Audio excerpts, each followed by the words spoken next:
Single dad inherited a shabby cafe. No one wanted until a secret. Code worth millions changed it all. You can't just walk away from something that still remembers your name. That was the last thing Luke Saunders ever expected to read scratched into the inside of an old brass coffee machine. He wasn't sure whether it was meant for him or for someone long gone, but either way, it stopped him cold. The air inside Jitterbrew was stale, like the breath of a tired old man who had given up speaking. Dust hung in the sunlight like forgotten stories. Luke stood in the center of the room, toolbox in one hand, his daughter Emma's tiny backpack slung over the other. She had insisted on bringing it just in case we find treasure, she'd said. "This place smells like burnt toast and broken promises," Luke muttered mostly to himself. Emma, ever the hopeful one, was already crouched near a booth pulling up a corner of old linoleum. "Daddy, is this where the cowboys used to come?" she asked, her blue eyes wide under a fringe of honey-blonde curls. He smiled, just barely. "No cowboys, kiddo. Just old men with bad jokes and too much sugar." She giggled, and the sound briefly filled the hollow space. Luke hadn't been back in that building since he was 16. Now, 38, with calloused hands and a heart taped together by the quiet resolve of single fatherhood, he was inheriting it from Uncle Sam, his late great-uncle, the only man in his family who ever said, "stay" instead of "leave." The will was simple. The cafe is yours. Do what you want. But check the machine. He had laughed at that line. But now, standing in front of the old Gaggia hands covered in grease and bitter grounds, he wasn't laughing. The machine was strange. Too well cared for in a place that hadn't seen love in decades. And now, after removing the rear access panel, he'd found it tucked behind a metal coil, a narrow flat chip no bigger than a stick of gum wrapped in faded wax paper. Not a will, not a photo, a solid state drive.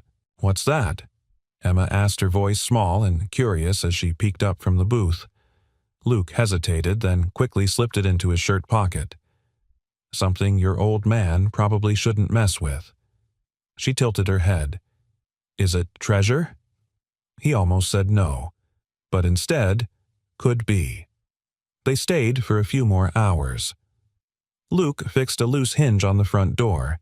Emma discovered a stack of coffee loyalty cards that read, "Buy 10, get 1 free," and made it her mission to collect all of them. At one point, she sat at the counter with her chin on her hands and whispered, "I think this place still remembers people." Luke didn't answer. That night, after tucking her into bed in their tiny 2-bedroom apartment above the auto shop where he worked part-time, Luke sat in the kitchen with the drive on the table. He turned it over in his hands, debating. He wasn't a hacker. He wasn't even tech-savvy.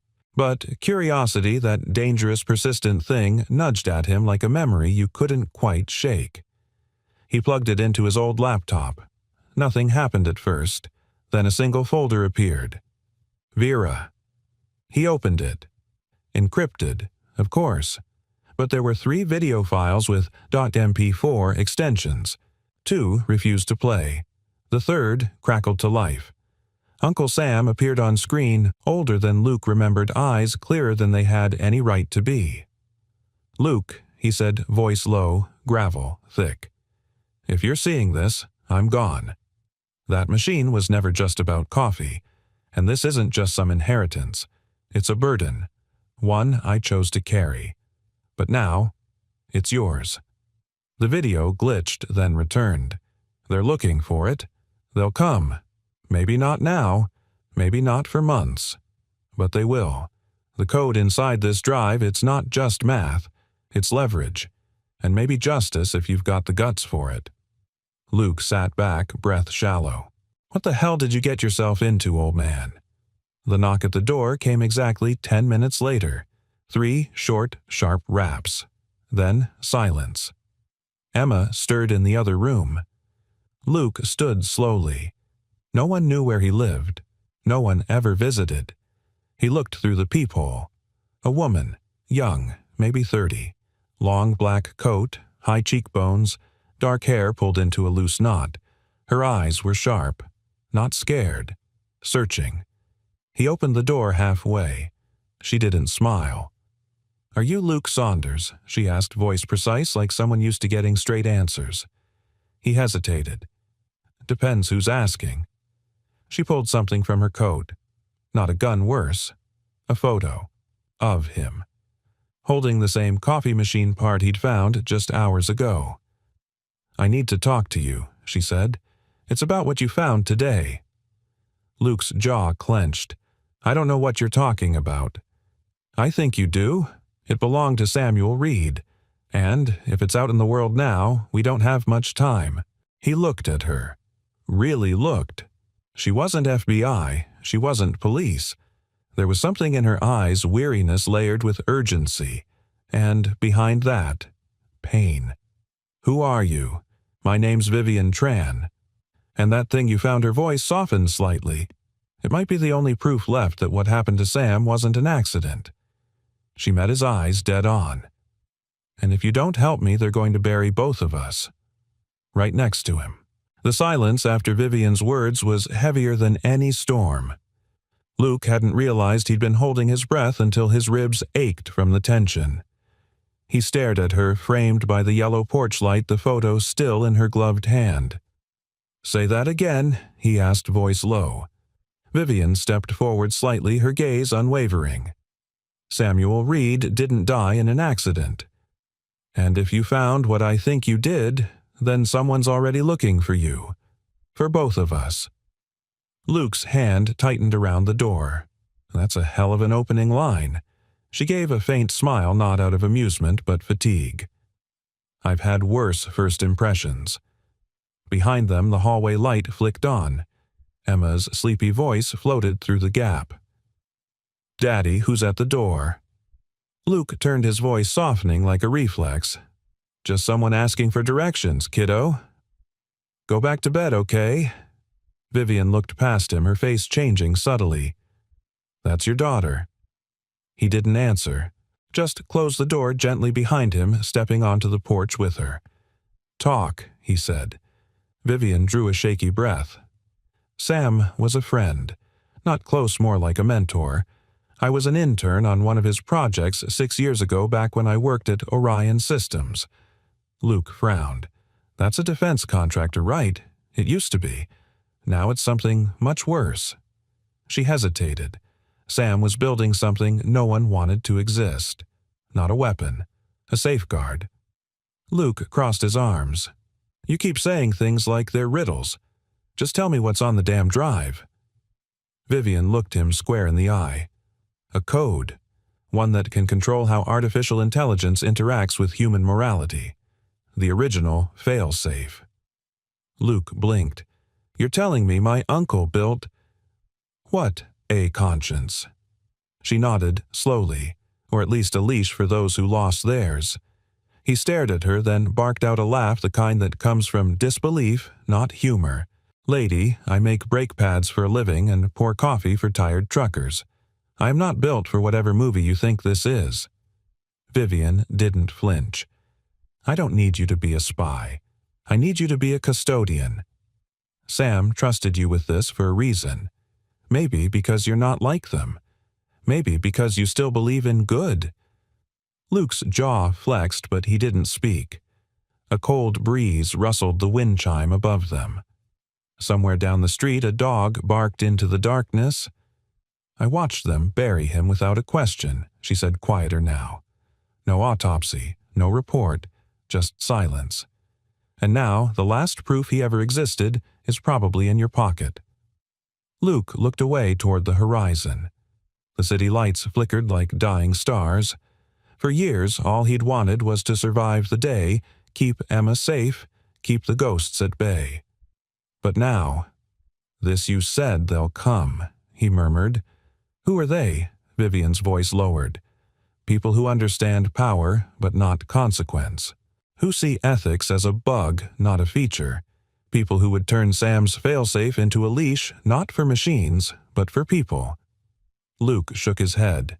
"Then why tell me? Why not go to the press, or the cops? Because the press gets paid to forget, and the cops already knocked on the wrong doors." She paused. I came to the one Sam left unlocked. He looked at her again. Really looked. This woman wasn't just smart, she was wounded. Not fragile, but fractured in ways that mirrored his own. People who'd lost more than they ever said out loud. People who'd kept going anyway. "I don't know what you expect me to do," he said finally. "I expect you to keep breathing, keep that drive safe. And maybe," her voice softened, "just barely let me buy you a coffee in the morning." Luke raised an eyebrow. "You're asking for help and offering me my own coffee." She smirked. "You over-roasted the last one. Consider it quality control." He almost smiled. Almost. Then he said what he hadn't said in a long time.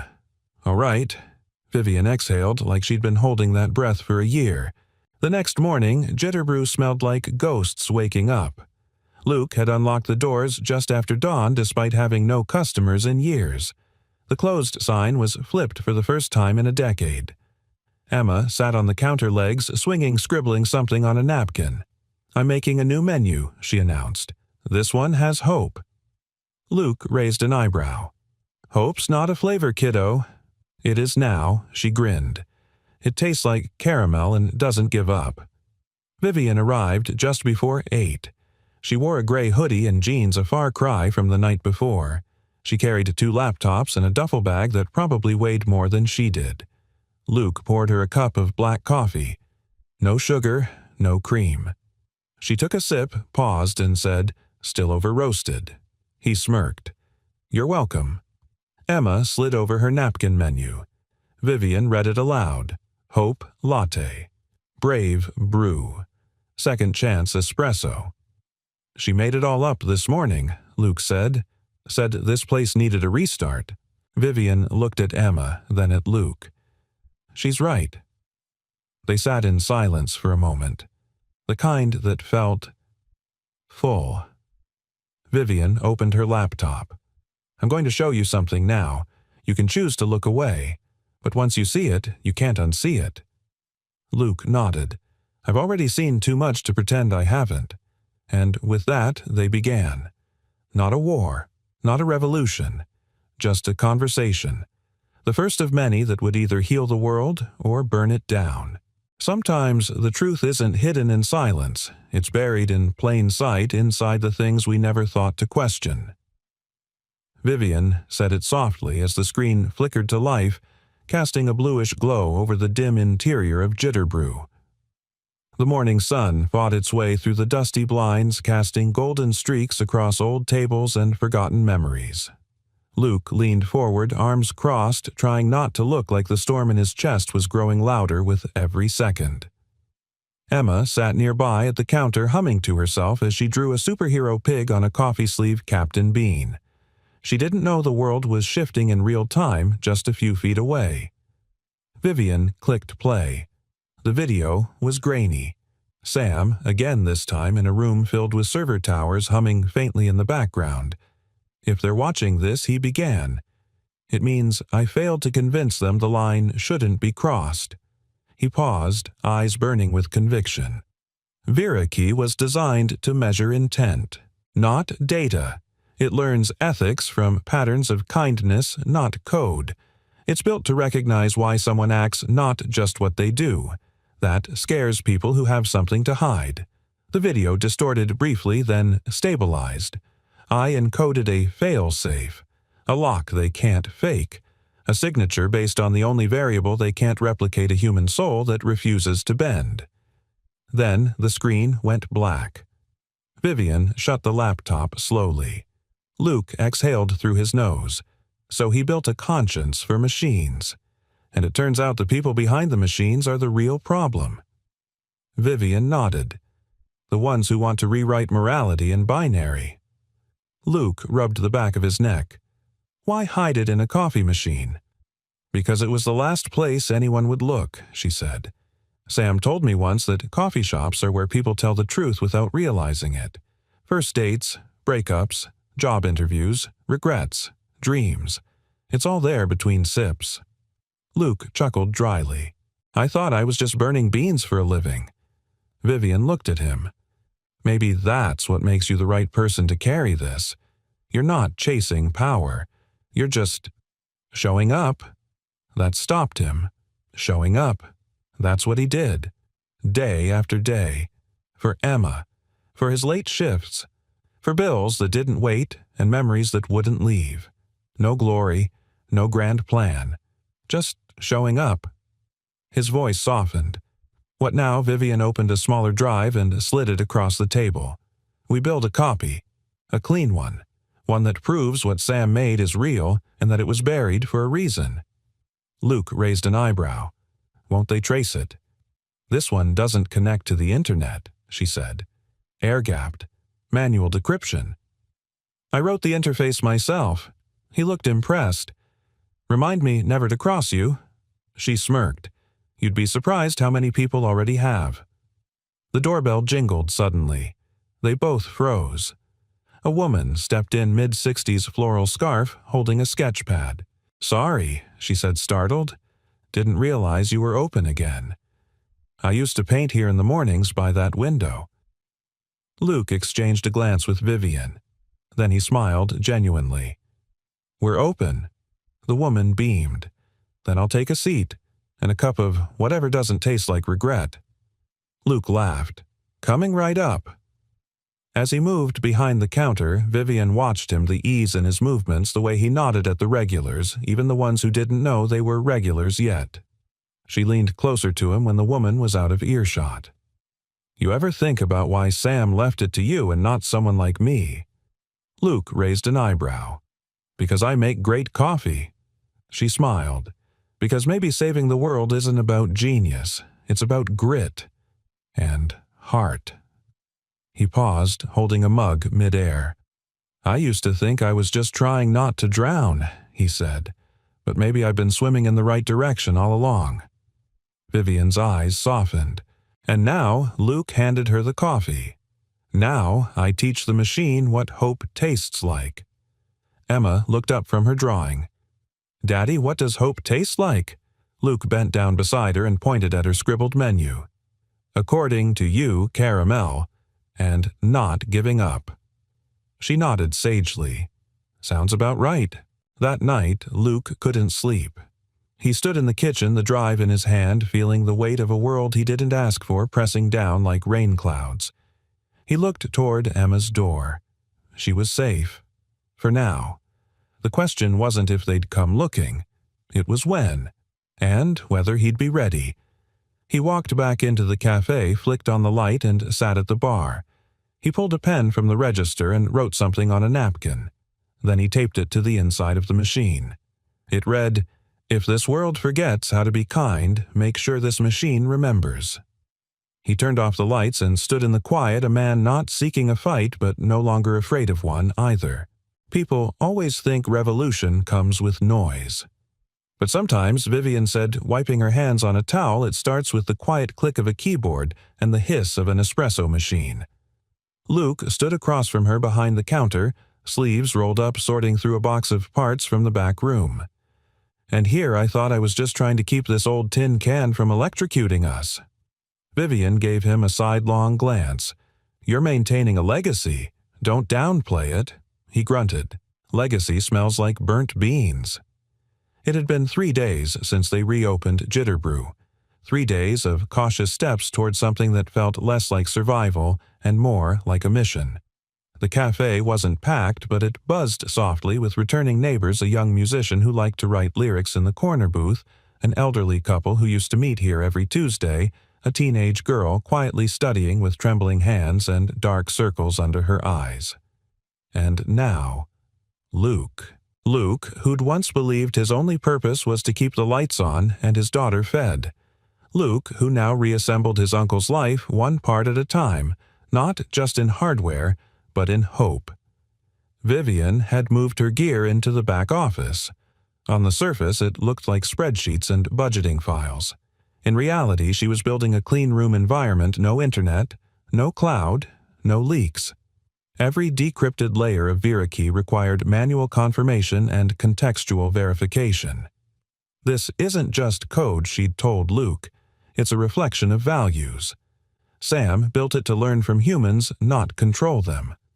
Luke didn't pretend to understand all the technical jargon. but he understood people, and he understood risk. So every morning they met at the threshold of both. One afternoon, while Emma was stacking sugar packets into an ambitious miniature city, Luke caught Vivian staring at her not with amusement, but with something deeper, something almost wistful.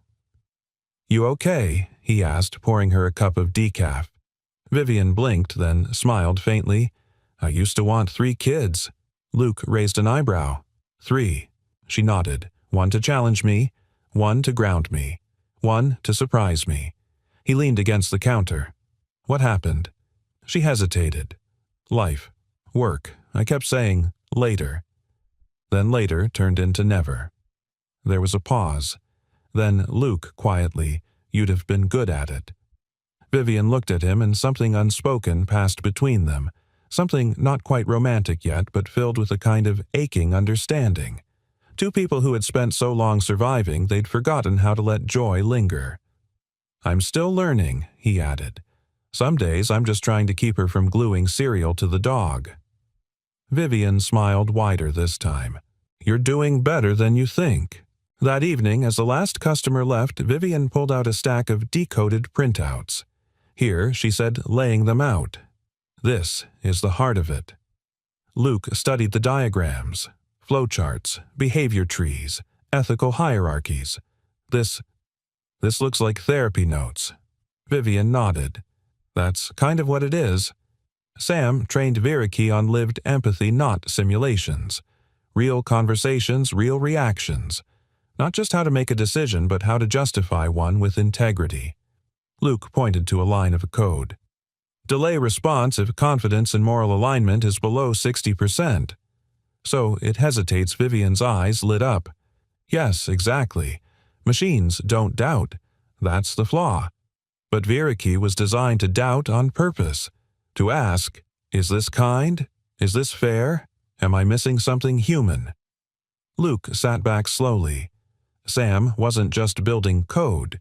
He was trying to put a soul into a circuit. Vivian grew quiet, and that's what scared them. Just then, Emma ran in from the back room holding a drawing. "It's us," she announced proudly. "Daddy, you, me, and the coffee robot." Vivian chuckled. "What does the robot do?" Emma pointed at the speech bubble. "It says, 'Would you like honesty with your latte today?'" Luke took the paper, folded it carefully, and tucked it into the drawer beneath the register. "You keep all her drawings?" Vivian asked. "Every single one," he said. "Some people build legacies with code. I build mine with crayons." Vivian's smile softened. "You ever think maybe they're the same thing?" Later that night, when Emma was asleep upstairs and the cafe lights were dimmed, Vivian leaned against the window looking out at the quiet street. "Did you know Sam tried to go public once?" she said. Luke looked up from sweeping. "With Viraki?" She nodded. "They shut him down in 48 hours. Not legally, quietly. They offered him a consultant fee and NDA, said it would distract shareholders." Luke leaned on the broom. "Let me guess." He refused. Vivian's voice caught slightly. He said, "If they won't let it see the light, I'll bury it in the warmth." Luke glanced toward the old espresso machine. "That's what this place was, wasn't it? The warmth." She turned to him. "It still is." At midnight, Luke stood alone in the cafe. He wiped down the counters, refilled the napkin dispensers, checked the old machine like it was a child being tucked in. Then he paused, staring at the handwritten menu Emma had taped to the wall. Hope latte. Brave brew. Second chance espresso. He added a new one with a pen.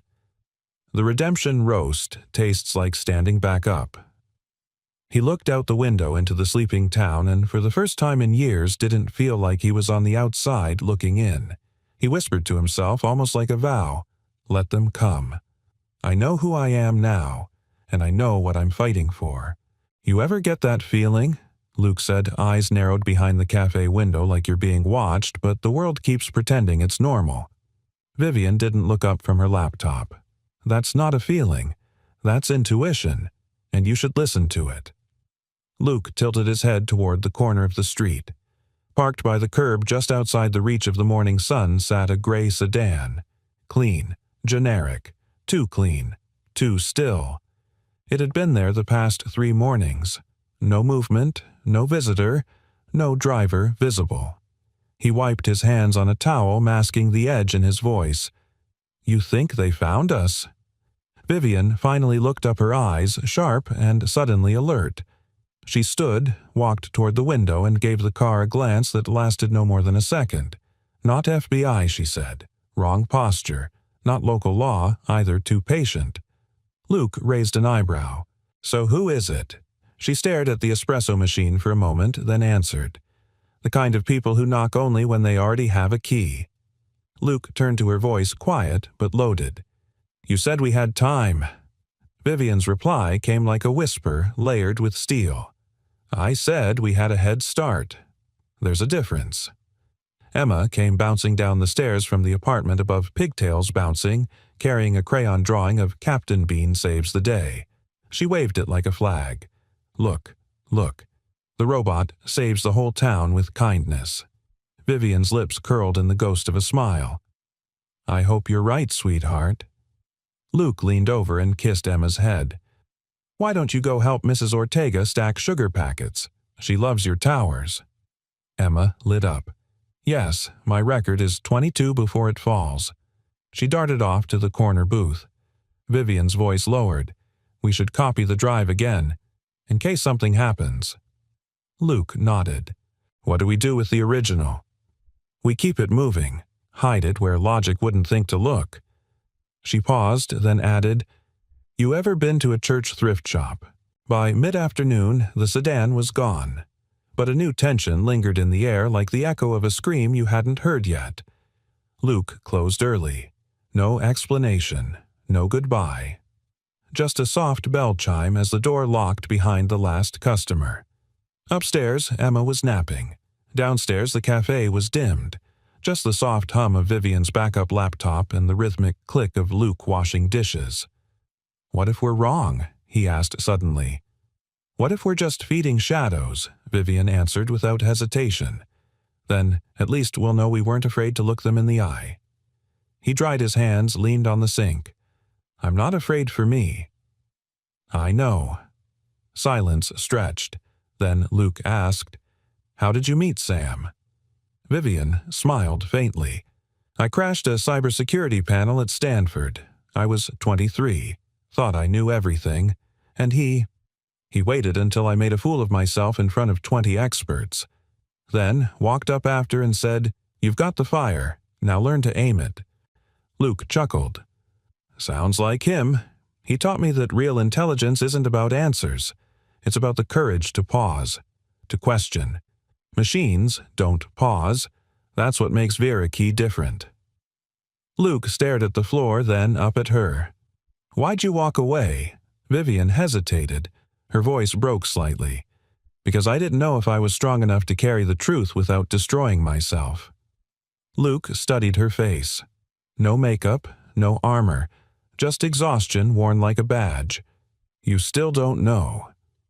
"Do you?" Vivian looked at him, eyes brimming not with tears but with honesty. "No. But maybe that's the point. That night, thunder rolled in. It wasn't forecasted. No weather apps had predicted it.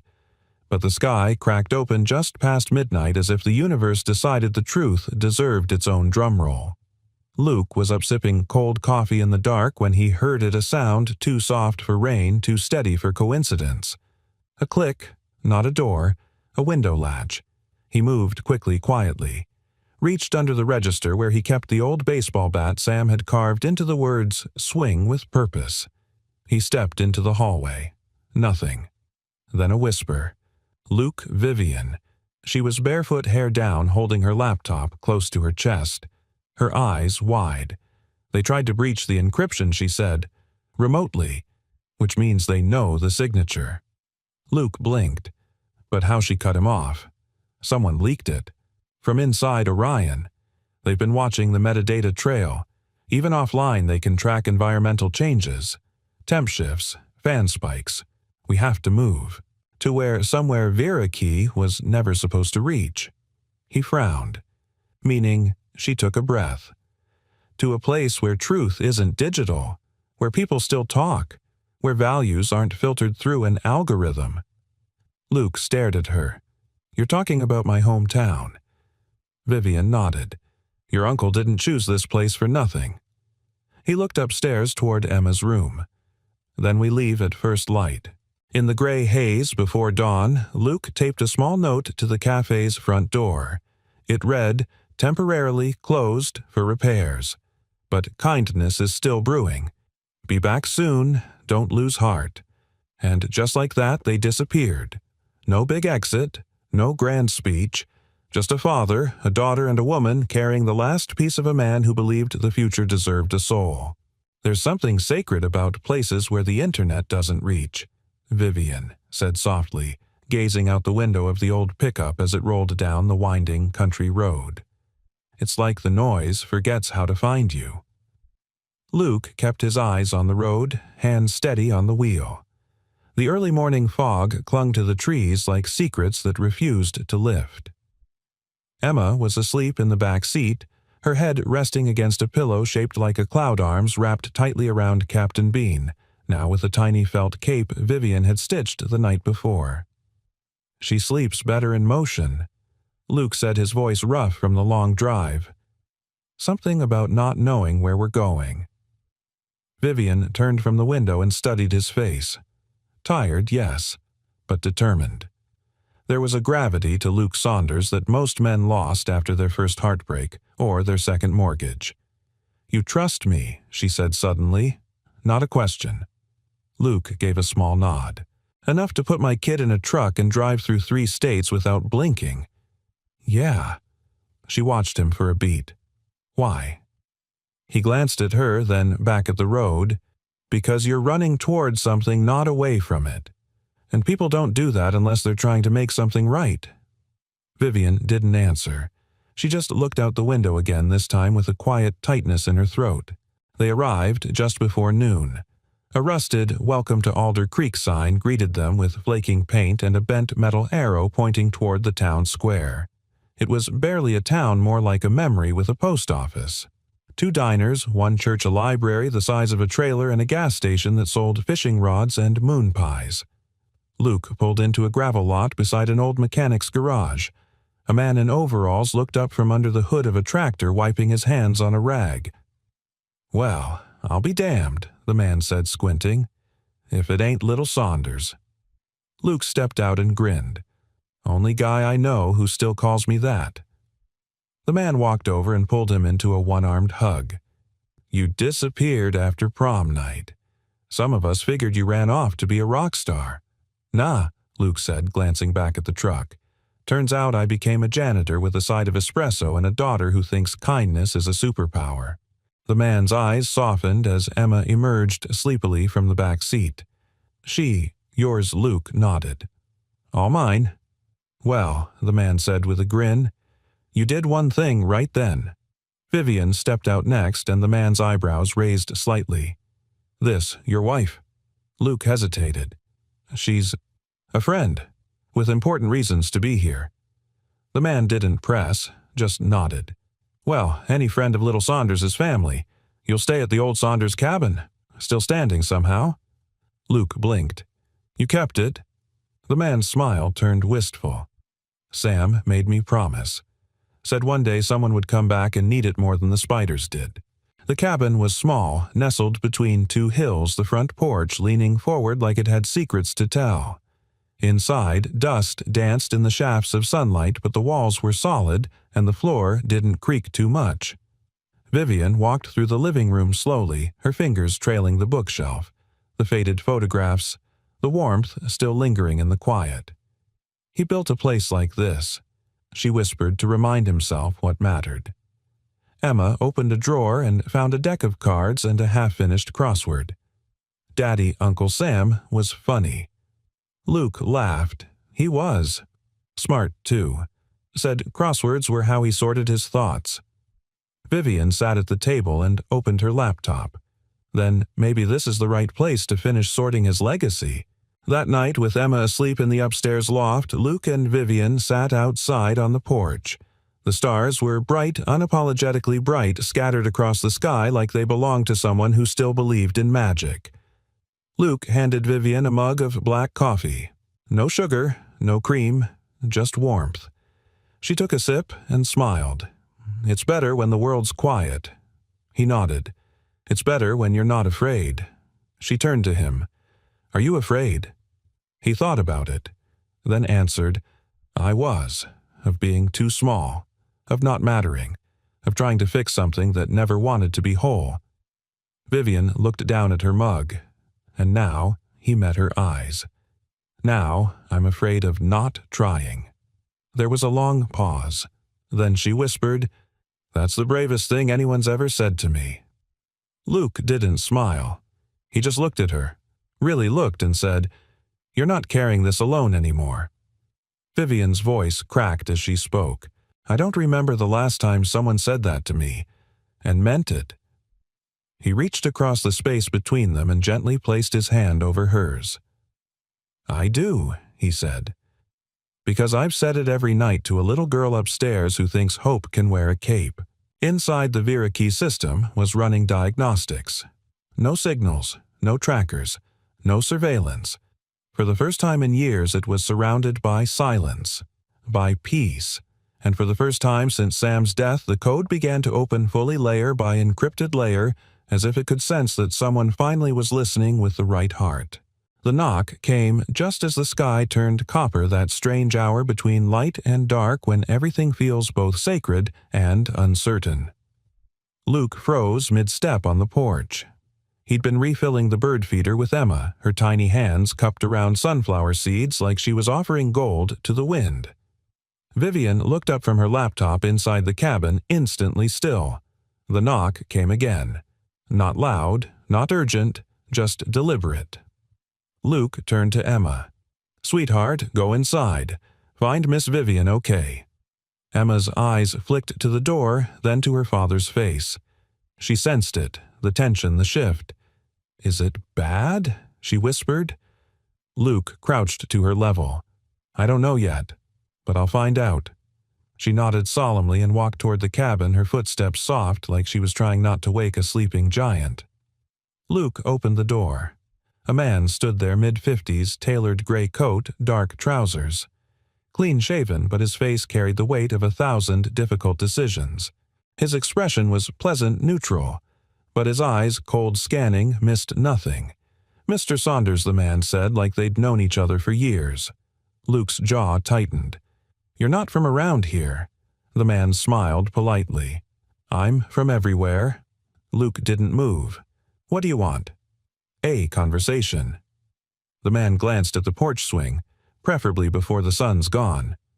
Luke stepped outside, closing the door behind him but not latching it. "You have a name."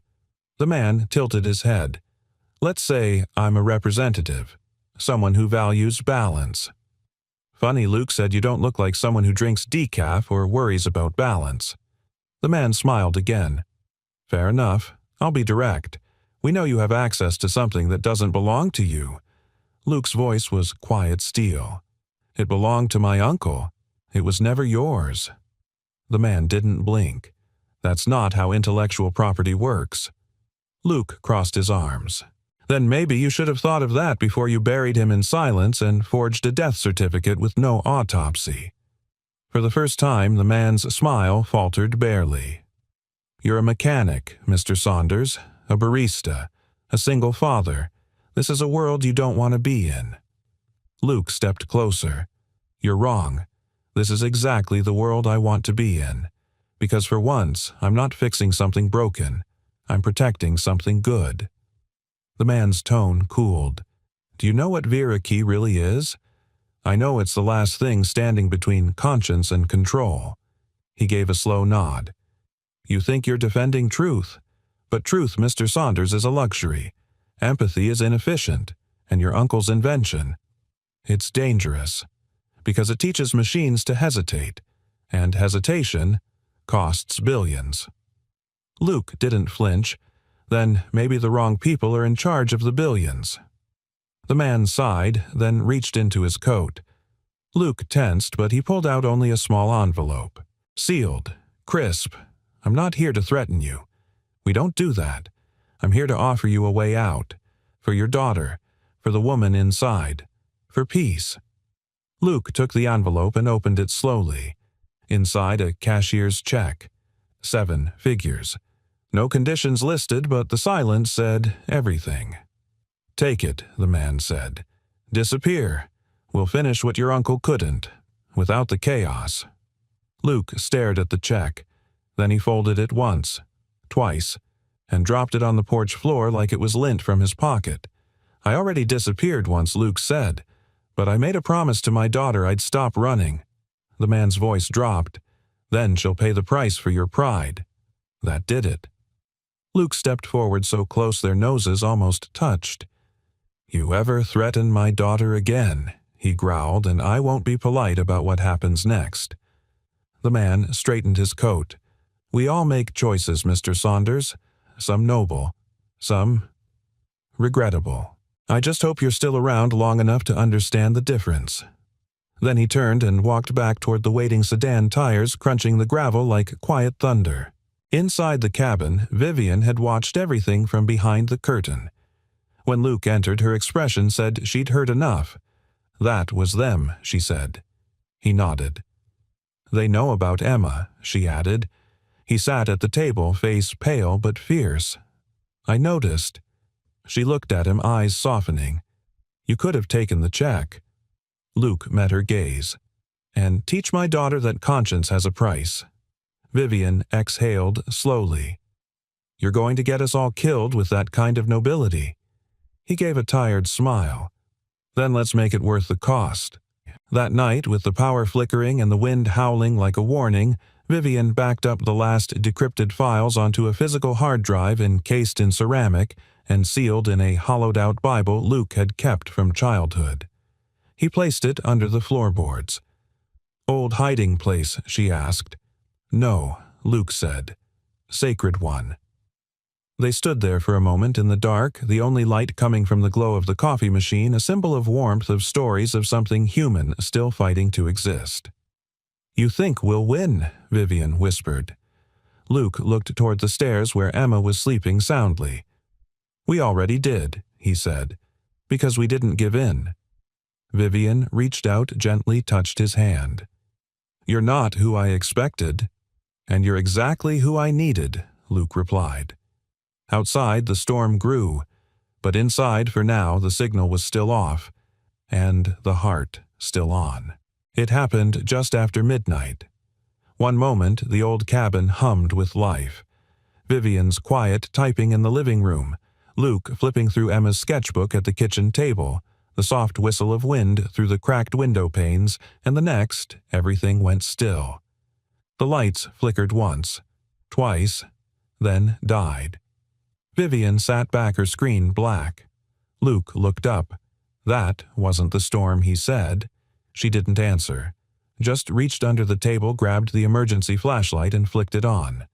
Nothing. Dead batteries, or worse, interference. Vivian stood. EMP. Luke went to the window, pulled back the curtain.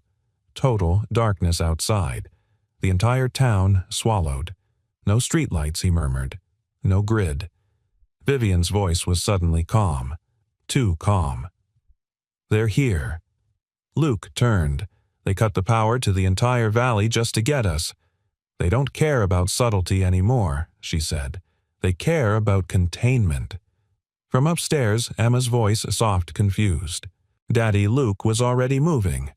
Stay here. I'll get her. But Vivian followed, because they both knew she wasn't just a child anymore. She was the reason they were still human in the first place. 15 minutes later, the three of them sat huddled in the attic, candles flickering low. Emma was wrapped in a blanket, cheeks pale but dry. Vivian was scanning through her offline backups on an ancient, unconnected tablet Sam had left buried under floorboards. Luke had his back to the wall, old baseball bat gripped tight. You sure they can't trace this? Luke asked. Vivian held up the device. It's analog. No ports, no network. This thing might as well be a rock with a screen. Luke exhaled. Good. Then let's hope they don't tear the place apart looking for a rock." Emma looked between them. "Are we hiding because of your work?" Vivian paused, then nodded. "Yes, sweetheart. Did you break something?" Vivian blinked. "No, I tried to fix something too big, and now people who don't want it fixed are coming after us." Emma frowned. "Then why fix it at all?" Vivian's voice dropped to a whisper. "Because silence helps the bad guys win." Emma nodded slowly. "Then we should be brave." Luke smiled even in the dark. "She gets that from her mom." Vivian looked at him. "You talk about her so rarely." Luke's voice turned soft. She was light, bright, but fragile.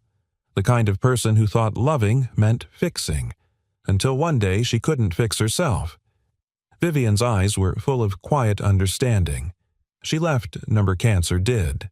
Silence. Then Vivian placed a hand over his. She'd be proud. Of both of you. He didn't answer, just held her gaze, and for a moment the darkness didn't feel quite so heavy. Then came the sound. Boots, gravel, soft radio static outside the cabin. Vivian's breath hitched. Luke was already on his feet. Get to the crawl space. Vivian grabbed the tablet, wrapped it in foil, tucked it inside a metal cookie tin, and sealed it tight. They can't scan it if it's in this. He lifted a loose floorboard and motioned for her to go, but she hesitated. "I'm not leaving you," she said. He shook his head. "You're not.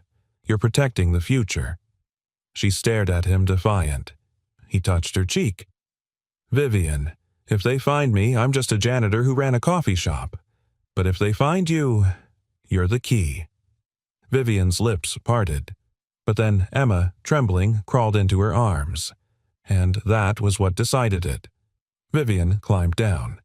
Luke replaced the board, and then walked downstairs alone. There were 3 of them. Flashlights, tactical gear, no badges. They moved like wolves. Luke didn't flinch. "Evening, gentlemen," he said, leaning against the doorframe like he belonged there. One of them stepped forward.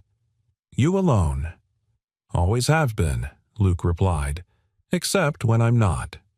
The agent frowned. "We're looking for a stolen device." Luke shrugged. "I've got a blender that keeps sparking. Want that?"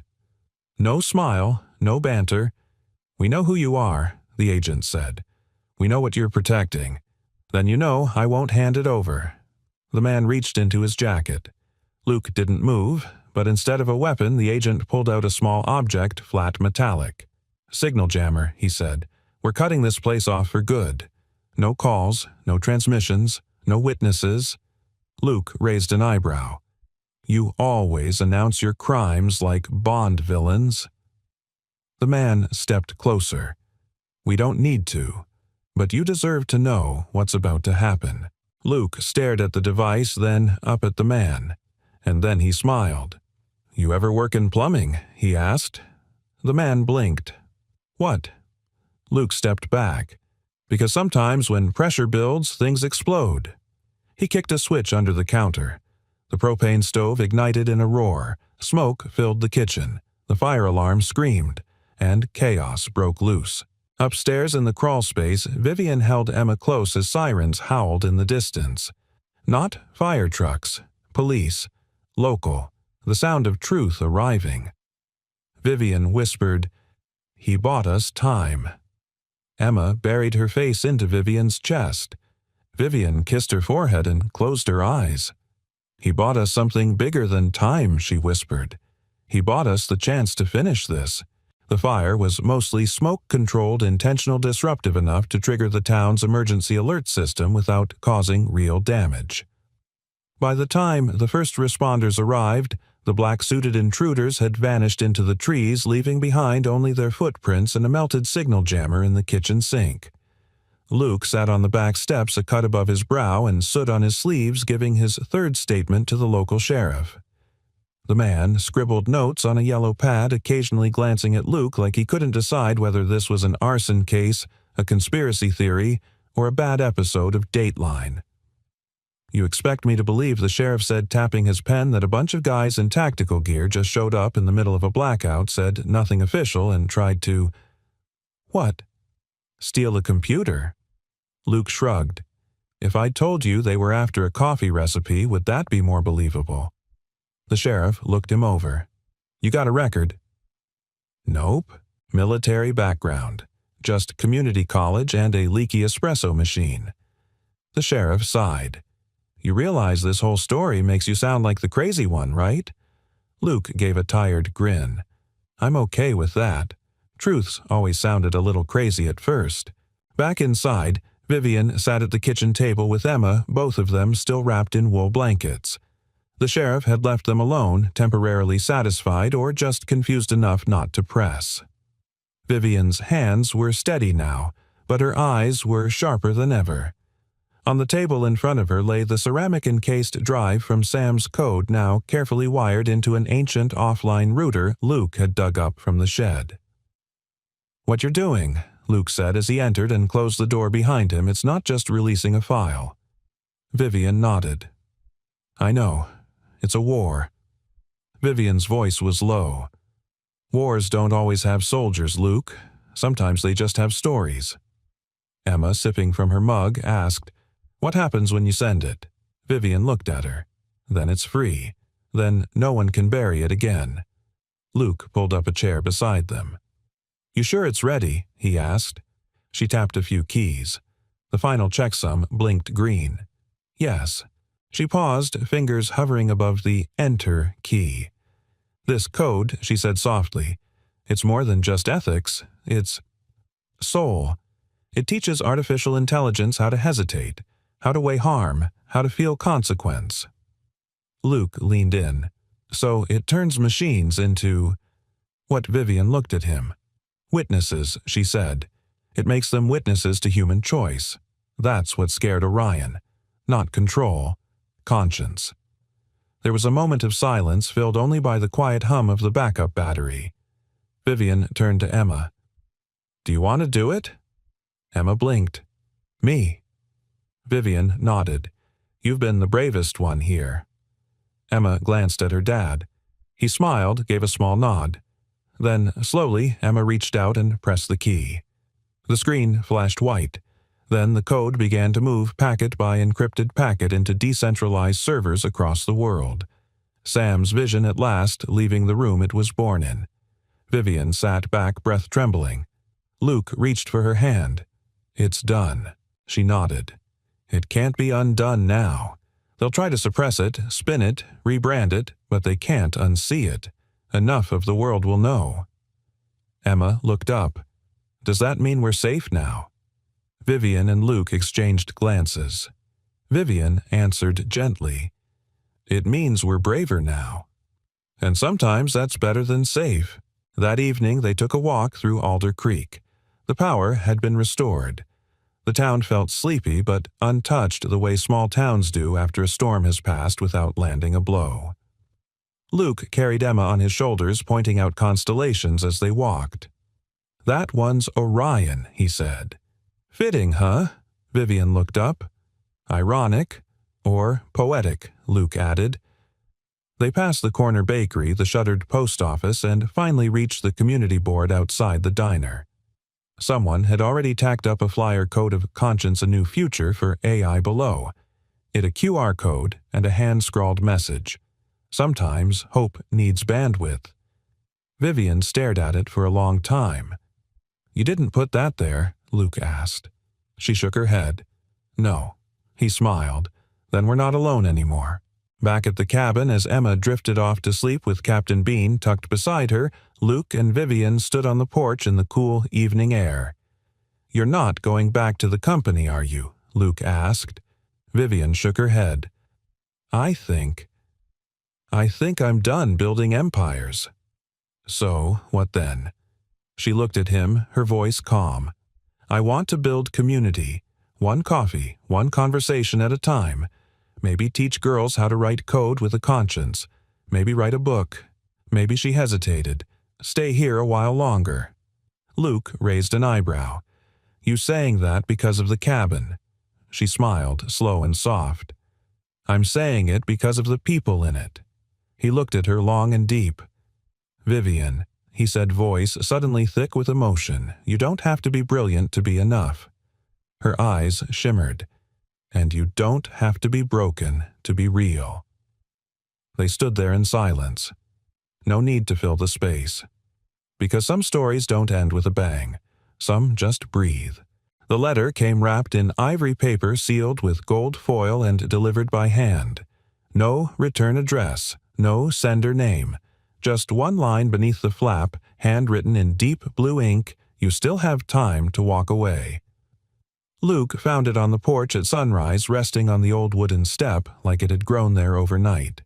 The mist still clung to the trees. The birds hadn't even started singing yet. The silence was heavy but calm. He turned the envelope over twice before opening it. Inside was a contract. A real one this time. No threats, no bribes. Just a simple brutal offer: walk away. Disengage. Make no further public statements, accept the outcome. In return, full legal immunity for him, for Emma, for Vivian. At the bottom, a deadline. 3 days, and a signature from one of Orion's executive legal counsels. Luke held the paper like it might bite. Vivian found him still staring at it 20 minutes later, unmoving. "Was it them?" she asked. He didn't look up. "Yeah. Threats, no. Worse." She sat beside him. "A deal." He nodded. Vivian didn't ask what the terms were. She already knew. "Are you tempted?" she asked softly. Luke didn't answer right away. His voice when it came was low and honest. "I'm tired." She reached for his hand. "Me too. But this—" He looked at her eyes raw. "This isn't about being right anymore. It's about surviving what happens when you are." Vivian let out a breath long and slow. "You know what they're hoping for. That we blink. That we get scared. That we start rationalizing comfort as wisdom." Luke turned to her. "What if that's not cowardice? What if that's just being a father?" Vivian was quiet a moment. Then, "You can protect Emma from danger, Luke. But don't teach her to hide from truth." He looked down. "She sees what you do," she continued, "not what you say. If you back down now, she'll learn that the cost of peace is silence." Luke stared at the porch floor. Then, slowly, deliberately, he folded the letter in half and fed it into the fire pit. Flames licked the edges until the words vanished into ash. That afternoon, they drove into the next town over a place with faster internet and fewer eyes. Vivian had made a decision. One last message. A video. Not for the press, not for profit, for the people. They set up in a small rented office, white wall behind her, no logos, no lighting rigs. Just a single camera and a quiet resolve. Vivian sat straight, her hands folded in her lap. Luke stood behind the lens watching her like someone witnessing a person become their truest self. She took a breath and began. "My name is Vivian Cross. I was Chief Technology Officer at Orion Systems, and I am the daughter of Samuel Cross, the original architect of the Viraki Protocol." Her voice was steady, clear, clean. "I'm not speaking on behalf of any company. I'm speaking as a human being, as a daughter, as someone who has seen what happens when innovation loses its conscience." She looked directly at the lens. "You were never supposed to know about Viraki. You were never supposed to see the layers my uncle buried beneath the code because what he built wasn't profitable. It was moral. It taught machines to feel the weight of consequence before acting, and that made it dangerous, not because it failed, but because it worked." Vivian blinked once. "They silenced him. They tried to silence me, but what we've shared is now public. The code is free, and the only thing they fear more than its existence is your awareness of it." Luke's heart pounded as she continued.